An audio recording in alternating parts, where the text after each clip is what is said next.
mesiánico, judío, reggaetonero, atacante veloz, brujo, misógino. ¿Qué ves tú de todo eso?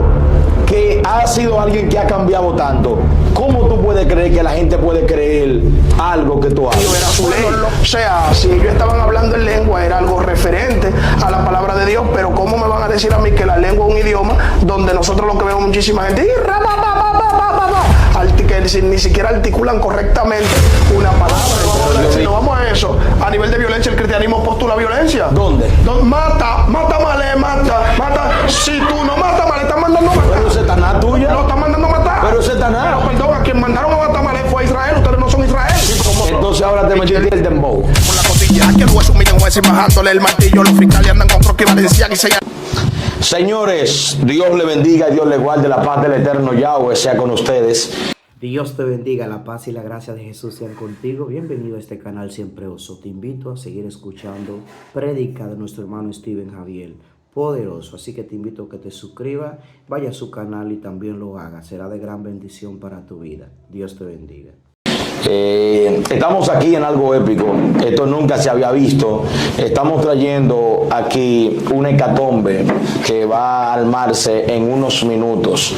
Para los que no saben lo que es una hecatombe, es la desgracia que queda luego que un huracán pasa por un lugar. Así que prepárense porque aquí quedará un desastre y pocas personas podrán quedar en pie. Así que agárrense fuerte, abróchense los cinturones, damas y caballeros, ladies and gentlemen, traemos con ustedes, míreme, a una persona que lo vamos a confrontar hoy. Hoy no estamos de que en chiste, es más, fue la última vez que me reí, aquí no va a haber chiste ni nada, porque esto va a ser una confrontación directa a sangre. Aquí se le va a sacar sangre a Gabriel, bueno, él se va a presentar. Amado Gaby, que el Eterno le bendiga. Amén, amén, amén. Salud de la audiencia, esa es su cámara. Shalom Urahot para la audiencia. Mi nombre es, como lo dijo Steven, es Gabriel, alias Gaby, o me conocen como el More Gabriel, y estamos aquí para asumir la confrontación de nuestro amigo Steven. Así ha sido un placer. Buenas noches.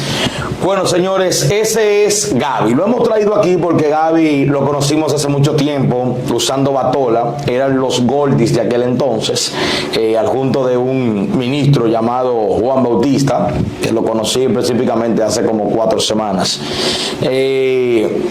En ese tiempo ellos eran cristianos y predicaban la palabra acérrimamente y con mucha verdad. Sin embargo, yo escuché unos pequeños murmullos, ruidos, mini terremotos que se movían por San Luis, diciendo: hay una gente por ahí, varón, que están haciendo lío y todo, y queremos, donde me dio la suspicacia de querer conocer quién era que estaba provocando ese hormiguero por ese lugar. Gaby, quiero comenzar, te traímos aquí para ver por qué tú eres tan bandido. ¿Qué tiempo tú duraste siendo cristiano? Dinos si predicabas, si hablabas en lengua. Esa es la primera pregunta para ti. Bueno, duré aproximadamente 7 años siendo cristiano. Sí, predicaba, pertenecía al ministerio evangelístico Sufriendo por la Sana Doctrina y no hablaba en lengua en realidad, pero sí predicaba y ministrábamos el evangelio en aquel entonces. El cristianismo, eso era lo que nosotros hablábamos, nos explayábamos hablando acerca del evangelio. Pero, como dice Steven, que me llamó bandido, en realidad quizá el bandidaje no agarró, pero no es así, eso lo vamos a aclarar. ¿Y tú no hablabas lengua? ¿Tú no tenías una lengua de que era acatayazo? No, realmente con el tiempo pude comprender que eso no era nada de lengua. Yo pensaba que era lengua, pero me di cuenta que era una duplicidad de lo que otros también hablaban, porque era algo como colectivo. Allá se hablaba urrabasomia, posiblemente yo también venía con el urrabasomia atrás, pero luego con el tiempo vi que no era un idioma, que no era realmente algo que pertenecía tampoco a la divinidad, sino que era un amareco que uno hacía con la boca, era una mueca. cerca en realidad. No O sea, usted duró 7 años fingiendo, diciendo un Ramasoma, diciendo Acatayanzo. Usted admite aquí ante las cámaras públicas y ante esta audiencia que hoy nos precede, casi 1000 personas conectadas ya con nosotros, y usted dice que usted era un fingidor de primera.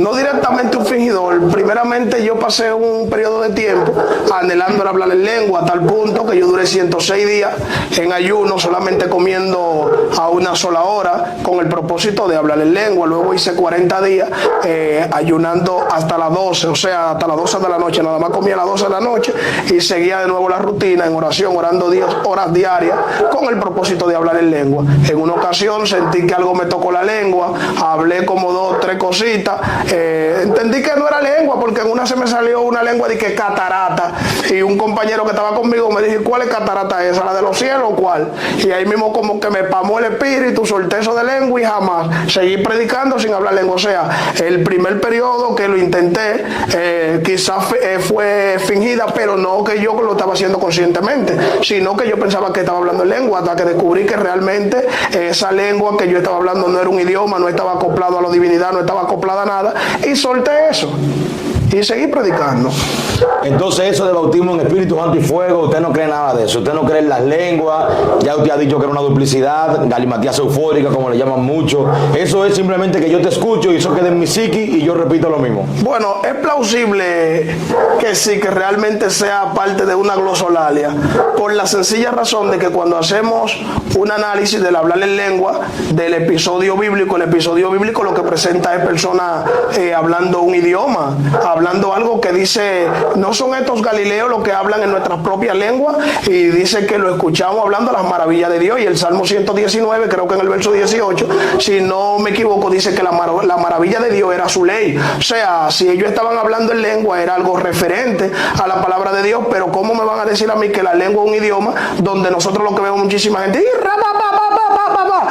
que ni siquiera articulan correctamente una palabra? Entonces, pero yo vi en estos días un video de una tribu indígena que se comunicaban haciendo ruidos y sonidos. Sí, porque realmente ya eso no es un idioma, eso es un dialecto. A eso se le llama lengua también. No, por ejemplo, al creol no se le llama ni siquiera idioma, se le llama lengua. No, porque se le llama lengua ya realmente en la parte vulgar, o sea, en la parte de la plebe, por la sencilla razón de que es un derivado del idioma francés, pero son dialectos, al igual que en África hay muchas tribus que crean dialectos, crean ellos una lengua, pero eso no quiere decir... es una comunicación. No, claro de que es una comunicación, sí, igual que la de ustedes, sigue siendo una comunicación, pero no una comunicación real con Dios, sino que ustedes creen que se están comunicando. O sea, el creol no es un idioma humano. El creol sí ya se ha adaptado como un idioma. ¿Por qué? Por la sencilla razón de que desciende del idioma francés y tiene muchísimas palabras que, por cierto, ya podemos decir que hijo de ese idioma. Pero la lengua que hablamos cristianamente, que vemos los cristianos, cuando dicen acatayanzo, ¿qué comunica eso? Cuando dicen arrabasomia, ¿qué comunica? Hay que buscar un intérprete para eso. Entonces, ¿a dónde están los intérpretes? Porque los intérpretes, según dice el apóstol Pablo, tenían que estar ahí para interpretar cuando un incrédulo llegara y no conociera lo que estaban hablando dicha persona, el intérprete, pero el intérprete sabe menos que el que está hablando. Yo tengo una... a veces el intérprete va por un lado y el que está hablando va por otro. Bueno, esas son inferencias tuyas o deducciones, ¿verdad? Supongo. No. Porque ¿cómo tú sabes que va por un lado si tú ni siquiera... Tú eres políglota. ¿Cuántas lenguas tú hablas? Bueno, yo no es que hablo varias lenguas, pero sí manejo varios idiomas. Por ejemplo, manejo un poco el hebreo, manejo el español y un poquito del inglés. Pero en realidad, cuando yo he escuchado las lenguas, no se me parece a ningún idioma. Por cierto, conozco también un poquito del griego, pero no veo nada de este idioma. Yo no he visto una persona hablando hebreo, hablando arameo, hablando acadio, hablando cuneiforme. ¿Cuál es el idioma que están hablando? Si a veces repiten todo el tiempo lo mismo y el intérprete siempre dice cosas diferentes y el que está hablando en lengua está diciendo lo mismo. Bueno, yo como no quiero, para no formar una tertulia, sino llevarte en el hilo conductor, para que nos respondas esta pregunta a la audiencia. ¿Por qué, si la lengua es un idioma, Pablo dice que oremos en lengua? ¿Cuál es el objetivo de orar en otras lenguas si Dios me entiende en mi idioma natal? Bueno, sencillo, porque él le está hablando a los corintios. Y bueno, no quiero entrar mucho en los detalles de Pablo porque ese no es el tema, pero voy a aclarar eso ahí. Pablo está hablando a los corintios, que por cierto la lengua que manejaban era griega y se utilizaba en Israel, que la liturgia liturgia que utilizaban los judíos naturalmente para ellos pronunciar su palabra era lo que ellos llamaban la Lachon HaKodesh, que era en hebreo. Le gustaban hacer la liturgia hebrea. Y es muy plausible que Pablo le esté señalando a ellos que aprendan quizá hablar otro idioma y aprendan a hablar el idioma santo, a leer en el idioma santo, como hoy en día. Por ejemplo, en las sinagogas se escuchan las personas que en la sinagoga se reza en hebreo, en la sinagoga se reza en arameo y no se utiliza frecuentemente el español. O sea, Pablo está siendo un acólito de ellos para decirle aprendan a hablar hebreo y oren en hebreo. O sea, nosotros también deberíamos entonces aprender a hablar hebreo para congeniar en el lenguaje santo de ellos, y todas las personas deberían hablar con Dios en hebreo. Es lo que usted está insinuando. No es lo que insinúo. Lo primordial es que usted al ser dominicano debería aprender a hablar su español, orar en español, que se entienda, porque si usted no entiende lo que está hablando en hebreo, lo que está hablando en griego, sería lo más correcto hablar en español. Pero de hablar una lengua desconocida que usted no la conoce, es mejor que aprenda a hablar griego o que aprenda a orar en hebreo, por la sencilla razón de que algo que usted lo va a comprender, y quizás algún judío, algún griego pueda entenderlo también, pero cuando usted habla una lengua que no le entiende nadie, ni usted mismo, ¿qué comunica? ¿Qué es lo que hace? ¿Qué provoca eso? El texto dice también pida entenderla. Significa que no es un idioma aprendido, porque dice pida aprenderla. Sí, porque entonces bueno, vamos a... No, pida aprenderla porque es un abuso que tengo con Gaby aquí. No, porque pida aprenderla por la sencilla razón de que uno tiene que pedirle a Dios. Y disculpa, el texto dice porque tu conocimiento entonces quedaría sin fruto si tú oras a Dios en lengua. Entonces ora para que venga en lengua extraña, para que venga el entendimiento. Entonces, si yo aprendo a hablar un idioma, I am happy because Jesus Christ loves me, yo aprendo eso, yo sé lo que significa. ¿Por qué tengo que pedir una interpretación? No, porque en el hebreo no es igual. Por ejemplo, ay, quítenmelo. En el hebreo no es igual, porque por ejemplo hay un sinnúmero de personas que pueden leer en hebreo, rezar en hebreo, pero no saben de momento hablar el idioma, no lo entienden como tal. Por ejemplo, una oración en hebreo puede decir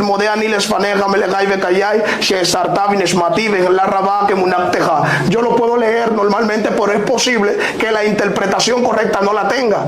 Eso pasa con el hebreo, a diferencia del español, que lo que nosotros leemos. Wow, sí, Gaby, ¿cuánta clase de hebreo existía para ese entonces? Bueno, para el entonces Gaby, porque eso sucede ahora, porque hay dos clases de un hebreo. Para ese entonces existía un hebreo, y porque ya los otros habían caducado, porque la lengua que se estaba hablando en Israel era ya el arameo galilaico, era lo que estaban hablando. Ya el hebreo se había preservado para la liturgia, ya se estaba quedando dentro de la Beit Knesset y del Ben Hamikdash. Bueno. Es el templo y las sinagogas. En este tema vamos a dejarlo hasta ahí. Me parece que te gané, no sé. No, un debate. El entrevistador siempre gana. Bueno, Gaby, ese tema de la lengua, buen preludio para iniciar esto. Así nosotros queremos comenzar. Después, ¿por qué soltaste el cristianismo y me armaste un lío allá en el bonito San Luis, La Casita y San Isidro? Que todos los impíos me decían, varón, por ahí anda uno diciendo que no se puede decir Jesús. ¿Qué fue la hecatombe que tú armaste por allí? Que solamente me llevaban los rumores, y reuniste un grupo de acólitos, que veo el soporte de tu locura que está detrás de cámara. Ese tu aliado fiel, tu acólito, tu cómplice. ¿Cómo son? Yo tengo toda mi gente son fieles. Yo no tengo un soporte de mi locura, porque en realidad la locura de ellos es insoportable, porque aquel es un soporte, estos no tienen soporte, ya nosotros perdimos el soporte hace tiempo. Y con referencia a eso, ¿cómo nosotros pasamos la transición del cristianismo al mesianismo? Sí. Bueno, en realidad nosotros llegamos a una etapa en el cristianismo que escalamos muy profundo, porque ya nosotros estábamos sacando muchos textos del contexto real de las escrituras. Por ejemplo, textos como el libro de Isaías, que dice en el capítulo 6, dice sus fardas llenaban el templo. Nosotros ya entramos a un nivel que les decíamos sus faldas en plural. Bueno, las mujeres tienen que usar 2 faldas o 3, ya la congregación congregación se estaba usando dos fueron faldas. ustedes los promotores de ese disparate. Los promotores de eso fuimos nosotros, así tal cual, de ese disparate como usted lo dice.